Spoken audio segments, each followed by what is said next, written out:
Bienvenue sur Teach, votre rendez-vous de maturité. La parole de Dieu descend de la tête au cœur et du cœur à l'action. Depuis le début de cette semaine, on a commencé à voir comment Dieu s'est révélé à nous par Jésus-Christ. Jésus est l'image de Dieu. On veut connaître Dieu? Il faudra qu'on regarde Jésus. Comment il a vécu? Pourquoi il est mort à la croix? Comment il a incarné Dieu en chair et en os? Aujourd'hui, on va voir un aspect particulier de sa vie. Si Jésus était venu pour mourir, chose qu'il a faite, bon, c'est terminé, non? Il aurait pu s'en aller de là. On n'aurait pas su qu'est-ce qu'il y avait dans ce corps qu'on a enterré. Mais après 3 jours, il est ressuscité. Mais pourquoi? Est-ce que la mort a un message et la résurrection en a un autre? Qu'est-ce que Jésus veut faire comprendre à l'humanité au travers de sa résurrection? Comment Dieu va-t-il se révéler au travers de Jésus par sa résurrection? Qu'est-ce que la résurrection de Jésus nous enseigne sur la personne et les intentions de Dieu? Alors, let's teach. Grandissons ensemble.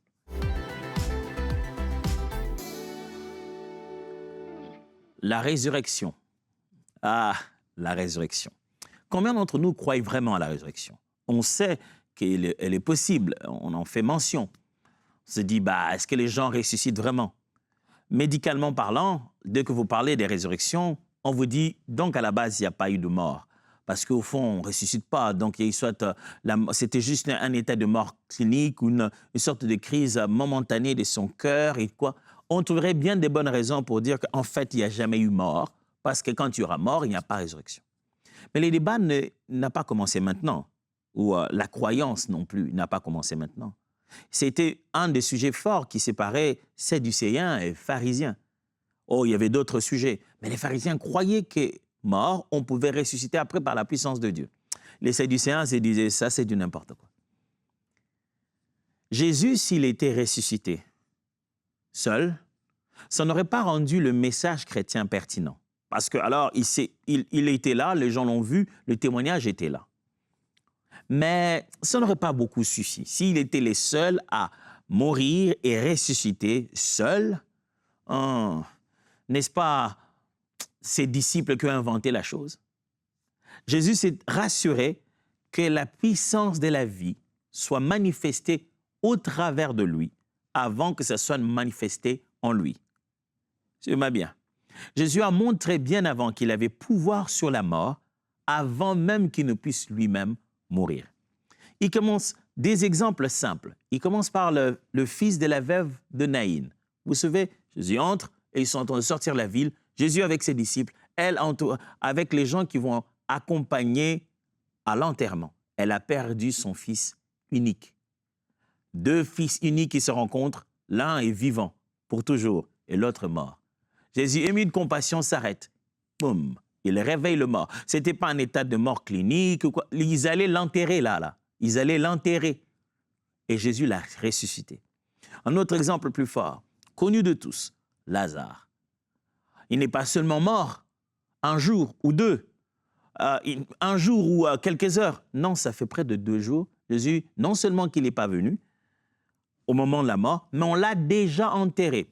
Pire, le témoignage est qu'il le sent déjà. Les propres sœurs de Lazare lui disent, écoute, il sent déjà, c'est-à-dire qu'il est en pleine décomposition.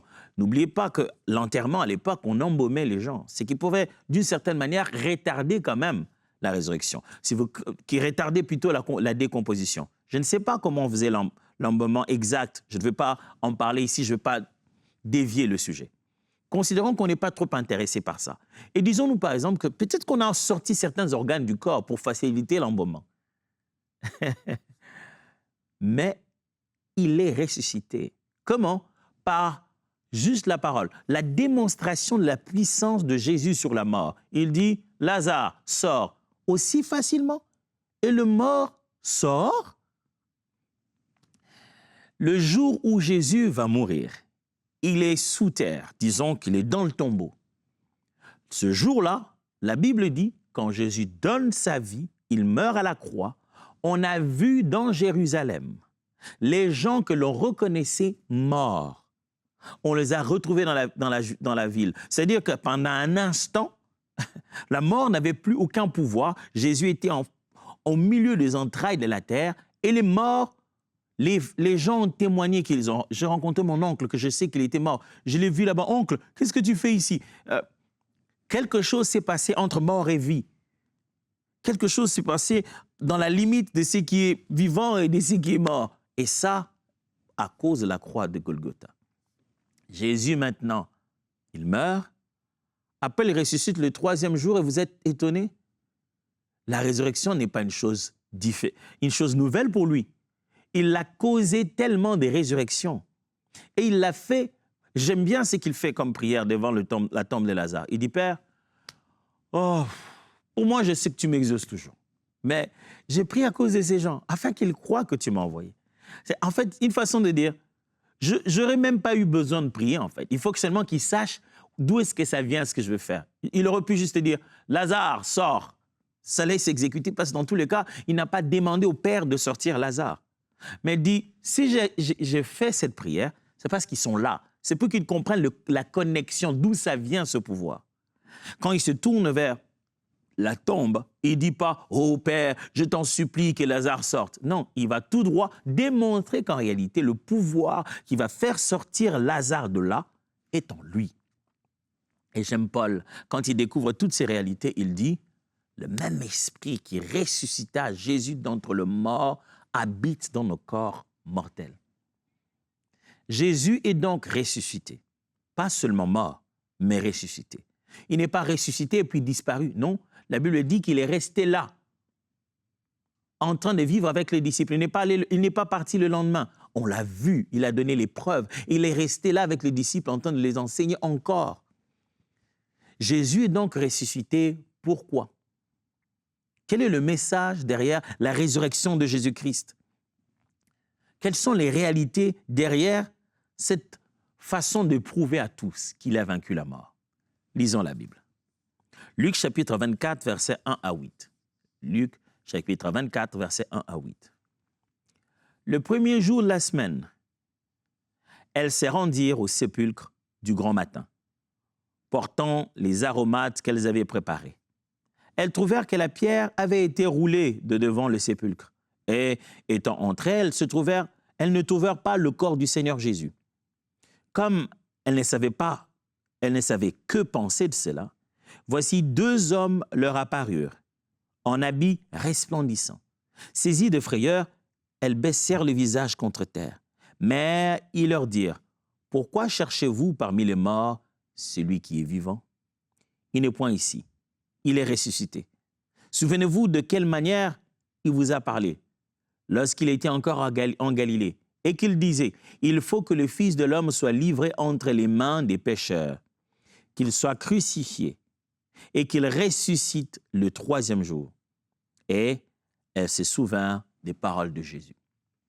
On raconte l'histoire des femmes qui, Jésus enterrait, Jésus à la tombe, les femmes reviennent de temps en temps avec des parfums aromatiques, justement pour son corps, et ainsi de suite. Elles viennent ce jour-là, comme elles ont pris l'habitude. Au 3e jour, elles viennent, trouvent que la pierre était déjà roulée.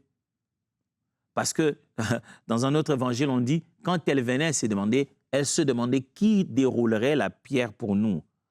Se dit, parce qu'elles savaient que la pierre était lourde, il fallait la déplacer. Est-ce qu'on aura de l'aide aujourd'hui à cette heure où on va? Elles arrivent, il n'y a pas de pierre. Ils disent, OK, qu'est-ce qui se passe? Bon, là-bas, il n'y a pas de corps. Ils voient 2 hommes. Et elles se rendent compte que ce ne sont pas des hommes normaux. Habits resplendissants, ils le disent, mais vous cherchez ici, parmi les morts, quelqu'un qui est vivant. Il est ressuscité, comme vous l'avez dit. Souvenez-vous, vous l'avez dit. Voyez-vous, la résurrection de Jésus n'est pas fortuite. Ce n'est pas quelque chose qui est arrivé. On s'est dit, il était venu pour mourir, mais si on faisait la résurrection, ce serait bien. Autant Jésus était conscient de sa mort, autant il était conscient de sa résurrection. Il annonçait à la fois sa mort et aussi sa résurrection. Ça faisait partie du plan, très clairement. Il est mort et ressuscité. Quand on raconte l'histoire de la vie de Jésus, les évangiles ne se concentrent pas seulement à sa mort. Les évangiles vont jusqu'à la fin de l'histoire, qui est sa résurrection et son ascension. Lisons 1 Corinthiens, chapitre 15, versets 3 à 8. 1 Corinthiens, chapitre 15, 3 à 8. Paul écrit, « Je vous ai enseigné avant tout, comme je l'ai aussi reçu, que Christ est mort pour nos péchés, selon les Écritures, qu'il a été enseveli et qu'il est ressuscité le 3e jour, selon les Écritures, et qu'il est apparu à Céphas, puis aux 12. Ensuite, il est apparu à plus de 500 frères à la fois, dont la plupart sont encore vivants et dont quelques-uns sont morts. Ensuite, il est apparu à Jacques, puis à tous les apôtres. Après eux tous, il m'est aussi apparu à moi comme à l'avorton. Paul veut parler des faits de la résurrection de Jésus. Il veut rappeler aux Corinthiens les bases de la doctrine et de la foi chrétienne. Il dit, ce que je vous ai dit, je l'ai appris en enseignant qu'il a reçu. Ça veut soit dire qu'il a reçu par la révélation la connaissance et il a reçu aussi par l'information près des apôtres. C'est-à-dire comment la tradition, je dois appeler ça comme ça, comment l'histoire, devrais-je dire, c'est transmise. Alors, il dit une chose importante. Il dit que Jésus est mort selon les Écritures. Je ne sais pas si vous avez suivi. Il a dit, il vous a enseigné avant tout, je vous ai enseigné avant tout comment je l'ai reçu, que Christ est mort pour nos péchés selon les Écritures. Il utilise le mot selon les Écritures à la mort. Et puis il dit qu'il a été enseveli et qu'il est ressuscité le 3e jour selon les Écritures. C'est pour dire que la résurrection était tout autant planifiée que la mort.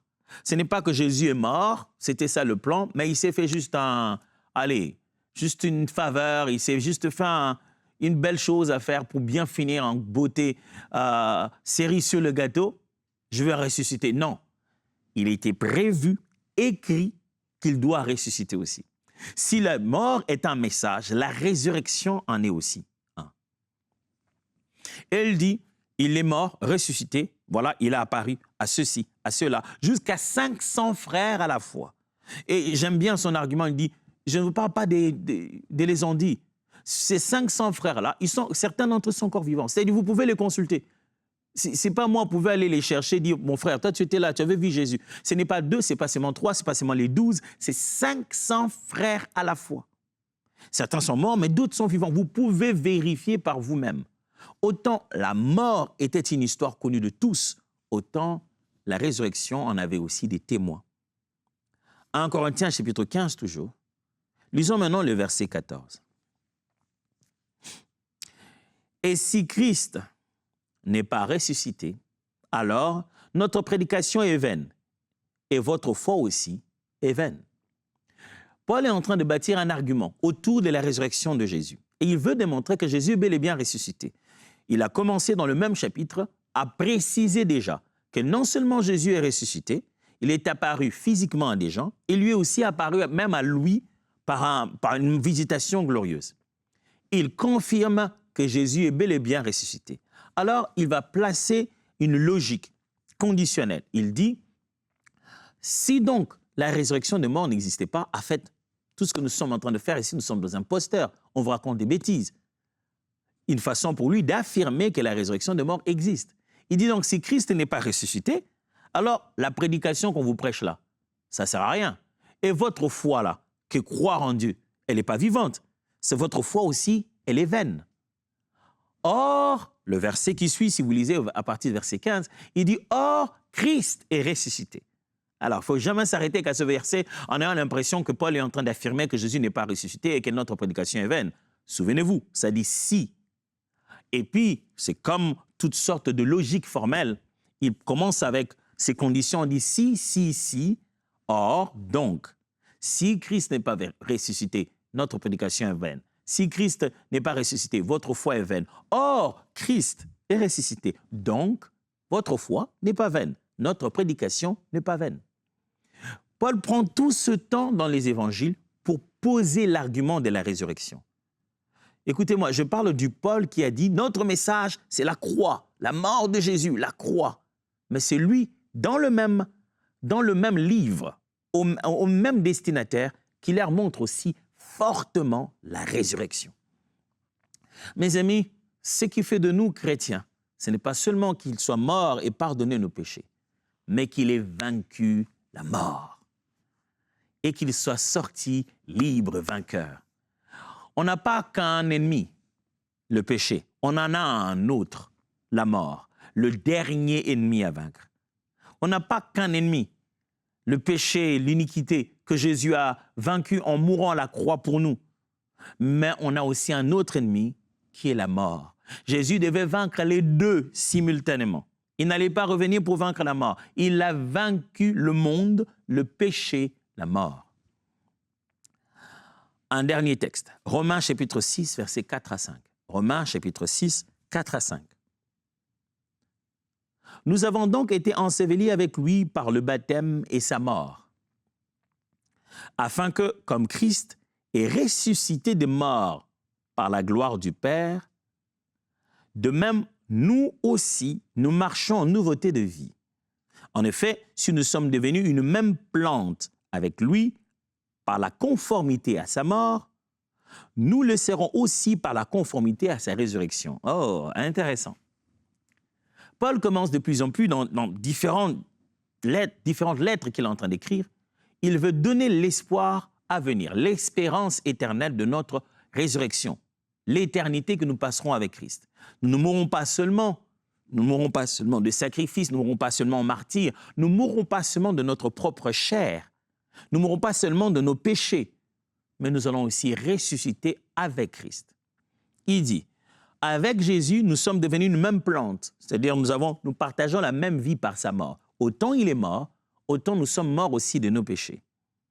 Donc, cela équivaut au fait que s'il est ressuscité, puisqu'il est ressuscité, nous devons aussi nous identifier à cette résurrection. Pas en théorie, nous allons aussi nous identifier pleinement à cette vie, de revenir à la vie. Mort dans le péché, revenir à la vie par lui. Mais aussi mort dans le péché et aussi même mort physiquement quand il les sera question par la défense de notre foi, mort à cause de notre foi, mort dans la foi. Nous ressusciterons aussi physiquement au moment opportun. Mes amis, la finalité de cette histoire, ce n'est pas la croix. La finalité de cette histoire, c'est la vie, c'est la résurrection. La croix est le moyen qui nous ramène à cette résurrection. La croix était le but de Jésus pour ramener nous tous dans le plan originel. C'est lui de rester avec lui, de demeurer avec lui éternellement, d'habiter avec lui. Il est venu habiter avec nous pour nous apprendre comment vivre lorsqu'il faudra habiter avec lui. On annonce la mort, on annonce aussi la résurrection. Et que dit la résurrection? 3 vérités à partager avec vous. Premièrement, Jésus est réellement ressuscité. C'est ça le message de la Bible au sujet de la résurrection de Jésus. Paul commence à faire tout un argument solide dans le livre de Corinthiens ici, de la logique formelle, vous l'avez senti, si, or, donc. Pourquoi? Parce qu'il faut confirmer la réalité de la résurrection. Aujourd'hui, dans l'histoire, la chose la plus combattue, ce n'est pas la mort. On ne combat pas le fait que Jésus ait vécu et qu'il soit mort à la croix. Oh non, on aime bien, on en parle, on confirme. Mais la chose la plus combattue, la plus contestée, c'est la résurrection. On nous inventerait des os qu'on aurait trouvés dans des grottes, dans des boîtes qui auraient des noms d'un certain Jésus aussi, pour prouver qu'il n'est pas ressuscité. On nous raconterait qu'on l'aurait pris, on aurait pris son corps pour nous dire qu'il n'était pas ressuscité. Certains inventent le fait que Jésus n'était pas mort, il était tellement blessé qu'on a amené une sorte d'arôme. Quand on l'a amené là-bas, on l'a bien bandé et on l'a volé, on est parti avec lui. Il est allé quelque part se mettre à prêcher en Inde ou ailleurs dans le monde. On sait que si on laisse si facilement l'humanité accepter l'épreuve de sa résurrection, ça rend le salut complet. Ça nous donne l'espérance de son retour. De même qu'il est mort, de même qu'il est ressuscité, de même que je meurs, de même que je ressuscite. Ça donne un sens même à notre baptême, l'expression de la mort et de la résurrection. L'histoire de la foi chrétienne, ce n'est pas juste la mort qui apporte le pardon, c'est la résurrection qui apporte la vie. Jésus est réellement ressuscité. C'est pour ça, croire en Jésus, c'est croire qu'on est pécheur, croire que Jésus est le substitut pour notre salut et croire qu'il est vivant. Il a vécu ici, il est mort et il est ressuscité. Sans résurrection, il n'y a pas d'espérance. Pourquoi quelqu'un qui m'a fait la promesse que, écoute, si tu crois en moi, tu vivras et je te ressusciterai au dernier jour. Lui-même, il est déjà mort, il n'est même pas ressuscité. Comment il peut me faire une promesse de résurrection s'il ne peut pas sortir lui-même de la mort? Jésus, frères et sœurs, Jésus est réellement ressuscité. En commençant aujourd'hui, je vous ai prouvé qu'il avait pouvoir sur la mort et il l'a démontré bien avant. Jésus est réellement ressuscité. Il ressuscitait les autres. Au moment de sa mort, les gens qui étaient connus morts reprennent la vie. Jésus est réellement ressuscité. Il est vivant à la droite du Père et il reviendra. Deuxième vérité, la résurrection donne une espérance solide. C'est ça le message de la résurrection. Pourquoi prêchons-nous la résurrection? Pourquoi la résurrection de Jésus révèle-t-elle l'image de Dieu, la personne de Dieu? En quoi d'ailleurs? Elle révèle l'image de Dieu, la nature de Dieu dans le fait que si Jésus est ressuscité, c'est qu'il y a de l'espoir pour nous. C'est comme ça que nous allons finir. Comme il a commencé, comme nous avons commencé. Comme il a fini, comme nous allons finir. Oh, mes frères et sœurs, la fin de la course d'un chrétien, ce n'est pas juste porter sa croix. Non, mais c'est aussi sortir de son tombeau. Alléluia. La foi chrétienne, de foi, on a juste cette image. Non, je suis chrétien, je porte ma croix. Oui, tu portes ta croix. Et à un moment donné, tu meurs, mais tu ressuscites aussi. Autant il a fait ce parcours jusqu'au bout, autant nous allons aussi faire ce parcours. La résurrection de Jésus est un message d'espoir pour dire, pour tous ceux qui meurent, dans l'espérance, il y aura la vie. Il va vous ressusciter. Il va vous redonner la vie. Et ça rend notre espérance solide. Imaginez en cette période où on s'est mis à massacrer les chrétiens. Les gens meurent. On les lâche entre les mains des bêtes qui les mangent en public. Cause, juste parce qu'ils sont chrétiens. Ils sont allés où? Maintenant qu'on les a mangés. La vie finit juste comme ça. L'apôtre écrit. Lui-même, il est sous les chaînes. On va bientôt le tuer. C'est fini là l'histoire? C'est juste comme ça? Elle dit non, non, non, non, non, non, non. Même les apôtres ont cru qu'à la mort, c'était fini l'histoire. Mais après, il est ressuscité. Sachez qu'il y a la vie en lui et il nous ressuscitera au dernier jour. C'était ça sa promesse. Mes amis, gardez l'espoir. Ce n'est pas une affaire de mourir seulement, c'est aussi une affaire de ressusciter. Ce n'est pas seulement une affaire de rencontrer la mort, mais c'est une affaire de démontrer la vie. La résurrection de Jésus donne comme message, l'espérance est réelle. Il est vivant. La vie a pouvoir sur la mort. Sachez-le bien, que le Dieu que tu sers finit toujours par ressusciter ce qui est mort. Je ne sais pas ce qui est mort autour de toi. Je ne sais pas qui, je ne sais pas quoi, mais tu as l'impression que les relations sont mortes. L'entreprise est par terre, tout est mort autour de toi. Et tu te dis, mais Seigneur, comment? Sachez-le bien qu'il donne la vie. Jésus a la vie. Et l'esprit que vous avez est l'esprit de vie. Il peut redonner la vie. Troisième vérité, troisième message fort en Christ ressuscité, c'est que la résurrection produit une puissance de vie nouvelle. La résurrection, le message de la résurrection vient nous dire que nous sommes suffisamment équipés, nous avons les moyens divins, nous avons l'aide, la force, la puissance, l'Esprit de Dieu pour continuer à vivre la vie nouvelle. Je ne cesse pas de vous citer Paul qui dit « Si l'Esprit de celui qui a ressuscité Jésus entre nos morts habite dans nos corps mortels, à combien peu forte raison ne nous donnera-t-il pas la vie avec lui ?» Écoutez-moi, mes frères et sœurs. La résurrection produit en nous tous une puissance de vie nouvelle. Quand on parle de la résurrection, on se souvient qu'on est équipé pour donner une nouvelle vie. Pas la mort, la vie. Pas l'ancienne vie, la vie éternelle. Pas le Zoé seulement, pas plutôt le bio seulement, mais le Zoé. Frère, il y a une autre qualité de vie. Il y a vivre et vivre. Il y a vivre cette vie et s'éteindre et démarrer une autre vie. C'est ce que la résurrection dit. La résurrection dit, vous savez, vous êtes sur un abonnement. Quand il va s'épuiser, il est possible que vous commenciez votre abonnement VIP, votre abonnement premium. Là, vous étiez comme, c'est un exemple, hein, là, vous étiez comme en mode essai. Vous avez l'essai de 7 jours. Quand ça sera le 7e jour, ceux qui n'ont pas d'abonnement, c'est ce jour-là que, boum, ça s'arrête. Mais celui qui a un abonnement, même s'il a commencé par l'essai obligatoire des 7 jours, dès que les 7 jours finissent, hop, son abonnement s'active. Celui qui vit sur cette terre, né des hommes, de la chair et du sang, qui n'a pas seulement vécu sa vie selon la chair et les besoins de ce monde, qui a très vite pris son abonnement éternel dans la foi en Jésus-Christ, un jour, lorsque ce corps mortel va cesser de vivre, son abonnement éternel va le prendre en charge. Pourquoi? Parce que même quand il a cette vie que tout le monde a, cette version d'essai que tout le monde a, les options sont là. C'est prévu. Au bout de 7 jours, ça entrera directement en mode premium. Il aura des options que vous n'avez pas. Oh, gloire à Dieu. Nous vivons et ils nous regardent. Ils ont l'impression qu'on a tous la même version. Non, non, non, non, moi j'ai l'abonnement.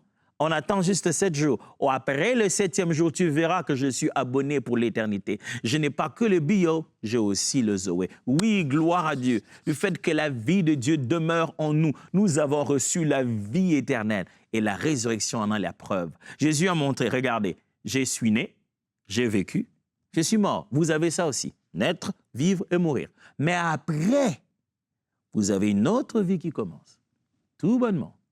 Ça signifie qu'avant que je n'arrive, si ce processus-là vous arrive, vous n'êtes pas désespéré. Vous vivez, vous mourrez, mais vous ressusciterez aussi. Frère, le pouvoir de la résurrection en nous n'est pas seulement dans notre corps et dans l'éternité qui nous attend. C'est aussi dans nos affaires, dans nos familles et dans nos relations. La vie, la résurrection est dans nos entrailles. Je bénis Dieu pour la résurrection de Christ. Je ne suis pas seulement messager d'une mort, je suis messager d'une résurrection. Je n'annonce pas seulement qu'il a souffert, que c'était dur. J'annonce que le 3e jour, il est sorti du tombeau, libre vainqueur. J'annonce pas seulement aux gens combien le péché est mauvais et Christ a pris le péché à leur place. Je leur annonce qu'il leur donne autre chose, une vie, une nouvelle vie, une qualité de vie que la mort ne peut pas ôter. Voici les défis que je vous lance aujourd'hui. Quel tombeau dans ta vie vas-tu confier à Dieu cette semaine pour marcher en nouveauté de vie? Quelle est cette partie morte de toi où tu vas dire, Seigneur, il y a la mort ici. Ressuscite, ressuscite, ressuscite ma vie charismatique, ma vie de prière. Ressuscite, Seigneur, ressuscite. J'ai reçu la vie, je veux être ressuscité dans ma passion de servir Dieu, ressuscité dans mon amour paternel, dans mon amour maternel. Je vais être ressuscité. Regarde, tel domaine de ma vie est en train de mourir. Ressuscite-moi. Je fais cette prière pour nous tous. Et je sais que dans votre esprit, c'est un exaucement. Nous allons nous voir demain pour clôturer tout ça. Dieu vous bénisse.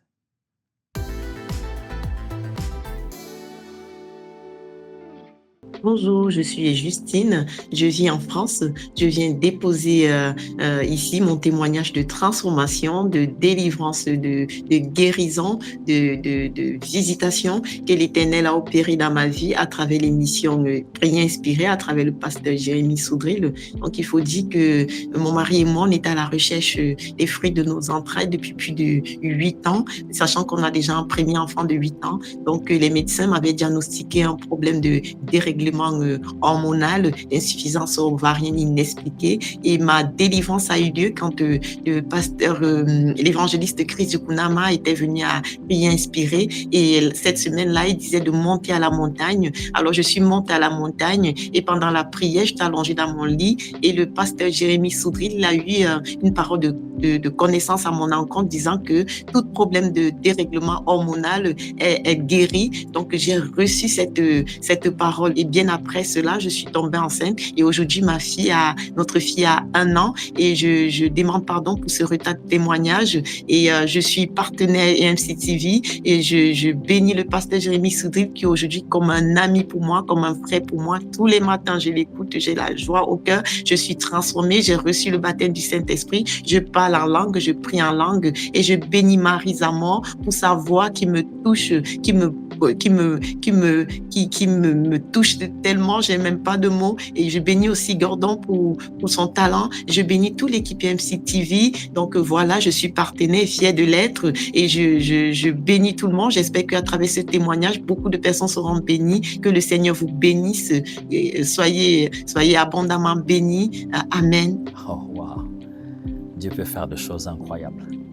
À travers cet instrument EMCI TV, on ne peut pas imaginer jusqu'où le Seigneur peut aller, jusqu'à combien de gens le Seigneur peut toucher, jusqu'à dans quel pays il peut aller, jusqu'à quel point il peut affecter les vies. Les corps sont guéris, les âmes sont transformées, les esprits sont bouleversés, baptisés du Saint-Esprit. Dieu veut utiliser EMCI TV. Et il voudrait que vous et moi, nous puissions marcher ensemble et aider cette œuvre à atteindre ses buts. Notre plus grand rêve, c'est que chaque maison dans la francophonie et même chaque téléphone, chaque outil ait le nom de Jésus prononcé. Et à travers ces outils, les peuples soient enseignés et préparés à son retour. Devenez donc partenaire avec nous pour accompagner cette œuvre à se réaliser. Pour devenir partenaire avec EMCI TV, simple. Allez juste sur emcitv.com/don. Vous trouverez un formulaire, remplissez-le avec votre cœur. Selon ce que le Seigneur vous mettra entre vos mains, donnez ce que Dieu vous donnera. Et nous, tout ce qu'on va faire, c'est foncer avec l'évangile de Christ en ayant votre support. Alors, nous comptons sur vous. Devenez partenaire dès maintenant. Bienvenue dans la famille de EMCI TV. Dès maintenant, rejoignez la famille des partenaires qui donnent pour voir des vies transformées partout dans la francophonie. Pour faire votre don, rendez-vous sur emcitv.com/don.